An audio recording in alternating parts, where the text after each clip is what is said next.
ये कहानी है एक ऐसे राजा की जिसकी परीक्षा लेने के लिए स्वयं भगवान इंद्र ने बाज का रूप धारण किया था और अग्निदेव कबूतर बने थे। ये कहानी है राजा शिव की, जिसकी धर्म के प्रति परण, उदारता, दयालुता एवं परोपकार की ख्याति स्वर्गलोक में भी पहुंच गई थी।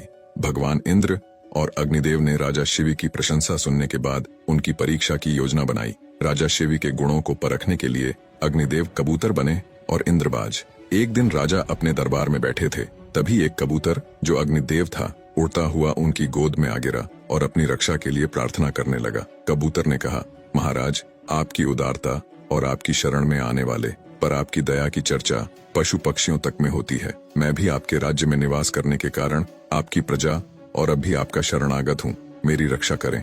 राजा शिव ने कबूतर को निश्चिंत रहने का वचन दिया और कहा कि वह उसकी रक्षा हर हाल में करेंगे। राजा ने जैसे ही वचन दिया तभी वहां एक बाज जो भगवान इंद्रदेव था आ पहुंचा और शिव से कबूतर को वापस करने की मांग करने लगा। बाज ने कहा, महाराज, यह कबूतर मेरा आहार है। मैं अपने आहार का पीछा कर रहा था और मैंने इस पर प्रहार भी किए हैं। आप मुझे मेरा आहार वापस करें, आपकी बड़ी कृपा होगी। राजा शिव ने कहा, बाज, यह तुम्हारा आहार रहा होगा, किंतु अभी यह मेरा शरणागत है और मैंने इसको प्राण रक्षा का वचन दिया है, इसलिए मैं अपना वचन भंग नहीं कर सकता। बाज ने कहा, महाराज, मैं भी आपके राज्य का रहने वाला पक्षी हूँ। विधाता ने मुझे शिकार करके अपना पेट भरने की व्यवस्था दी है। अगर आप कबूतर वापस नहीं करेंगे तो आपको मुझे भूखा रखने का पाप लगेगा। जो राजा अपनी प्रजा को किसी कारण कष्ट देता है या उसके आहार का हरण करता है, उस राजा पर से देवों की कृपा समाप्त हो जाती है। उसकी प्रजा को इसका दंड भोगना पड़ता है। आप यह पाप न करें। राजा बोले, तुम्हारी बातें सत्य है, किंतु मैं वचनबद्ध हूँ।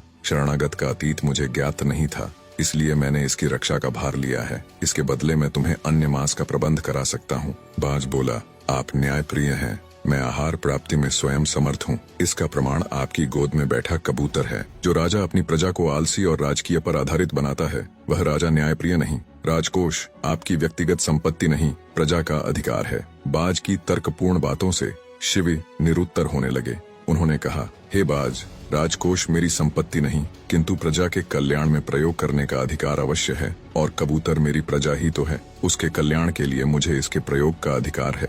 बाज और शिवी में तर्क वितर्क चलता रहा। अंत में राजा शिवी बाज के तर्कों के आगे झुक गए और उन्होंने बाज से ही रास्ता बताने का अनुरोध किया। बाज ने कहा, आप राजा हैं, मैं प्रजा। प्रजा को संतोषजनक पारितोषिक दीजिए। राजा शिवी ने कहा, हर व्यक्ति को सबसे प्रिय उसके अपने शरीर का मांस होता है। मैं कबूतर के बदले अपने शरीर से मांस काट कर दे सकता हूँ। बाज इस पर सहमत हो गया। एक बड़े से तराजू में एक पलड़े पर कबूतर को रखा गया और दूसरे पर राजा शिवी ने अपनी जंघा से काटकर मांस का एक बड़ा टुकड़ा रखा, लेकिन पलड़ा हिला भी नहीं। शिव अपने शरीर से मांस काट कर रखते गए, लेकिन पलड़ा नहीं हिला। अंत में खून से लथपथ राजा शिव स्वयं उस तराजू पर बैठ गए। उनके बैठते ही पलड़ा झुक गया और आकाश से फूलों की वर्षा होने लगी। भगवान इंद्र और अग्निदेव अपने वास्तविक रूप में आ गए। इंद्रदेव ने राजा शिवी का शरीर पहले जैसा कर दिया और कहा, राजा शिवी, आपकी दानशीलता अद्भुत है। एक शरणागत पक्षी को दिए अभयदान के बदले में आपने अपना शरीर तक समर्पित कर दिया। आपकी कीर्ति संसार में तब तक बनी रहेगी